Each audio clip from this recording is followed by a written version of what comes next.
Hello everyone, कैसे हैं आप सभी। तो स्वागत है आपका फिर से मेरे एक नए वीडियो में।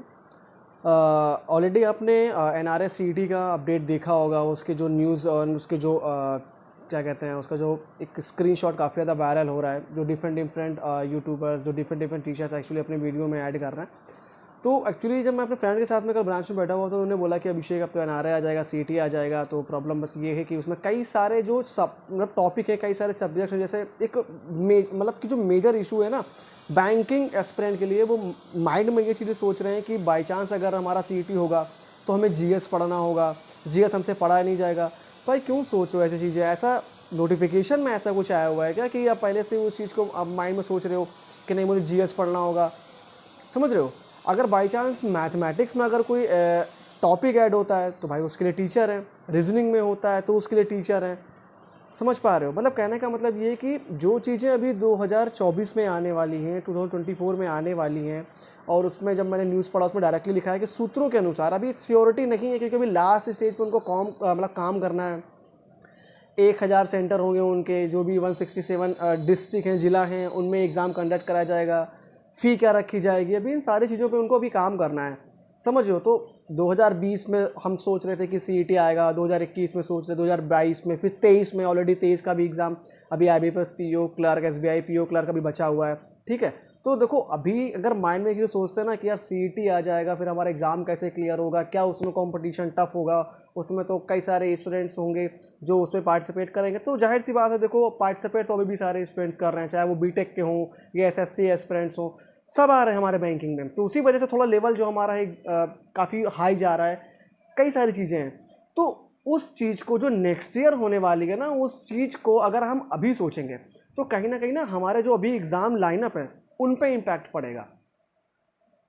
ऐसा तो है नहीं कि आपको हिस्ट्री की नॉलेज नहीं है, आपको ज्योग्राफी की नॉलेज नहीं है, आपको पॉलिटी की नॉलेज नहीं है। आपको नॉलेज है, बट हाँ आपके वो टॉपिक में, वो आपके बैंकिंग के सिलेबस में नहीं है, इसलिए उसे आप टच नहीं करते हो। अगर आपके सिलेबस में होता है तो हो सकता है आप जैसे जनरल अवेयरनेस को 1-2 घंटे दे रहे हो, वैसे आप जीएस को भी दोगे। हर स्टूडेंट्स ने कभी ना कभी लूशन पढ़ी होगी, न्यूज़पेपर पढ़ रहे होगे आप, ऐसा तो है नहीं।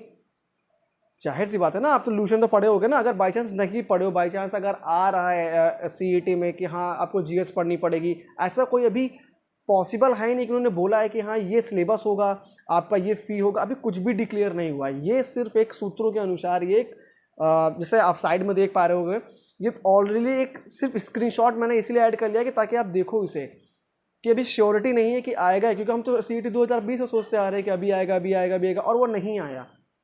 तो माइंड में ना हमें सीईटी आएगा, ठीक है, कोई दिक्कत नहीं। जैसा हर चीज़ हम एक्सेप्ट कर रहे हैं, हम सीईटी को भी एक्सेप्ट करेंगे।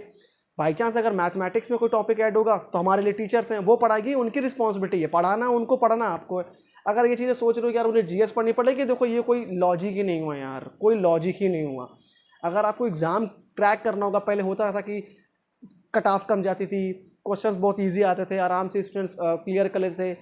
जो अभी करंट में पजल डीआई देखने को मिल रही है, क्वाड्रेटिक सिंप्लीफिकेशन देखने को मिल रही है, जो आरआरबी के प्री में आई थी, पॉइंट में ऑलरेडी आपने प्रीलिम्स क्वालिफाई किया, मैंने भी दिया हुआ था एग्जाम, मेंस का मैं दे के आया हूँ।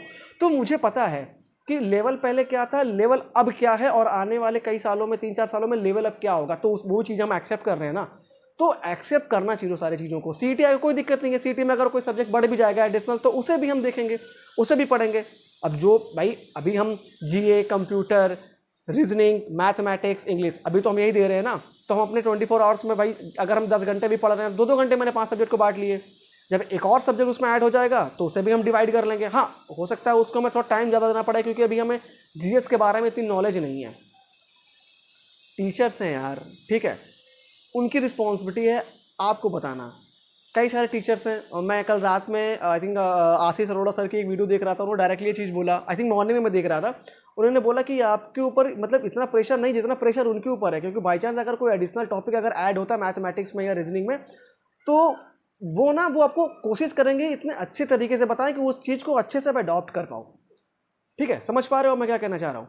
तो अभी चीज़ें जो नेक्स्ट ईयर होने वाली उस चीज़ को अपने ऊपर हावी होकर, जो आने वाले आपकी एग्जाम लाइनअप है उस पर हमें बिल्कुल भी प्रॉब्लम क्रिएट नहीं करनी है। पता चले उसको माइंड में कर लिया, उसके बाद में फिर हमारा जो एग्जाम है वो भी बेकार गया, तो ये चीज़ बिल्कुल भी नहीं करनी है। अभी जो एग्जाम अभी 2023 में आपके चल रहे हैं ना, अभी उन पर आप कॉन्सेंट्रेट करो, उन पर 100% दो। क्या पता भाई सीटी 2024 में आने वाला है ना, क्या पता 2023 में आपका सिलेक्शन हो जाए, तो सीटी तो आपको देना ही नहीं है।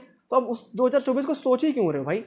आप ये सोचो कि 2023 में ही हमें सिलेक्शन लेना, हमें सीटी तक जाना ही नहीं है। तो अगर ये पॉजिटिव चीज़ें माइंड में रखोगे ना, तो सीटी का कोई मतलब ही नहीं है यार। क्योंकि अगर प्रॉब्लम आपके लिए होगी तो प्रॉब्लम एसएससी और रेलवे एस्पिरेंट के लिए भी होगी। अगर आपको जीएस पढ़ना होगा तो उन्हें भी पजल लगाने पड़ेंगे। समझ में आ रहा है? तो पजल हम कैसे लगाते हैं हमें पता है। तो प्रॉब्लम सेम सबके लिए है। तो ये चीज़ें ना अभी माइंड से सारी चीज़ें निकाल दो, अपनी स्टडी पे कॉन्सेंट्रेट करो। बाकी कोई डाउट हो रहा है कमेंट सेक्शन में एक बार प्लीज़ मुझे कमेंट कर दीजिएगा, ताकि मैं देख पाऊँ कि आपके कोई डाउट्स अगर आ रहे हैं तो मैं उसे सॉल्व करने की कोशिश करूँगा। और बाकी जो एग्ज़ाम अभी आपके लाइन अप है भाई, उन पे अच्छे से मेहनत करो, मॉक दो, अच्छे से एनालिसिस करो, स्पीड बढ़ाओ, 50-60 आराम से सिंप्लीफिकेशन लगा लो, क्वालिटी का ऐसे ही रेशियो कर लो जैसे मैं करता था भाई। अच्छे से करके 2023 में सिलेक्शन ले लो, क्योंकि हमें 2024 के सीटी तक भाई जाना ही नहीं है। माइंड में ये पॉजिटिव थॉट रखो, ठीक है। बाकी कोई अगर डाउट आ रहा है तो मुझे कमेंट सेक्शन में मैसेज कीजिएगा, मैं कोशिश करूंगा आपके जो भी क्वेश्चंस होंगे उनके आंसर्स देने की। Okay, all the best, thank you.